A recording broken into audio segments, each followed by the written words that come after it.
I'm going to show you how you can set up multiple artboards to use in Illustrator. This is a great feature because you can be working in one file and include layouts for small, medium, and large screen designs. You can even include layouts for multiple pages. I'm going to go into Illustrator and I'm going to create a new document. I want to start working on my small or mobile-based layout. Now, the layout that I want to use is not listed in the presets, so I'll just go ahead and make my own. I'm going to have a 480 width by a 2000 pixel height screen. I'll set it to pixels.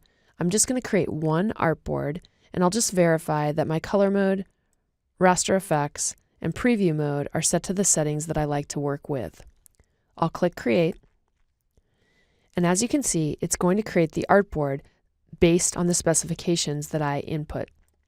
Now, we're going to be creating a small, a medium, and a large screen layout. If we come over here to the Artboard panel, you can see it's going to list the artboard that we just made. I'm going to change this and I'm going to name it Small. The next thing that I'm going to do is I'm going to create another artboard. The artboards are a really helpful feature of Adobe Illustrator. They enable you to create multiple iterations of a design within one single document. You can kind of think of them as a canvas for building your design. If you're creating a responsive design, you're going to want to have multiple versions of the mock-up, and it's very convenient to design and lay out multiple screens within the same document.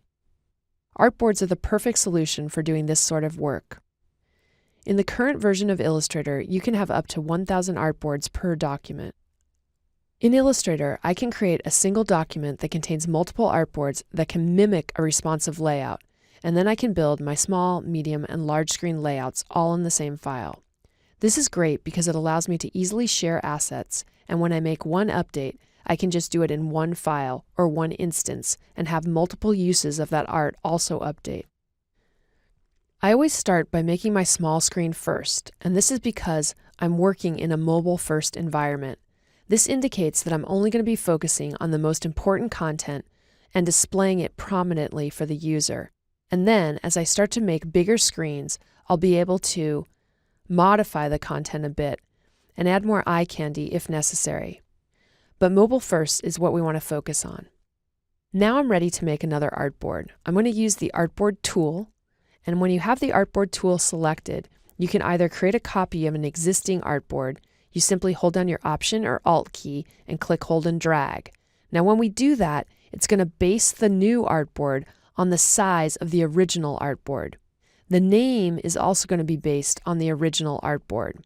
We can change that in the Artboard panel, or we can come up here to the Property Inspector, and I'm going to change this to Medium. Now I'm going to resize the artboard. You can grab the handles and visually resize the artboard, or you can numerically plug in values in the Property Inspector.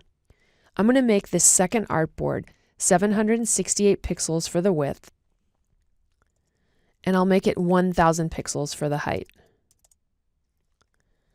If you want to reposition the artboard, all you have to do is make sure that the Artboard tool is active, and then you can place it in a new location.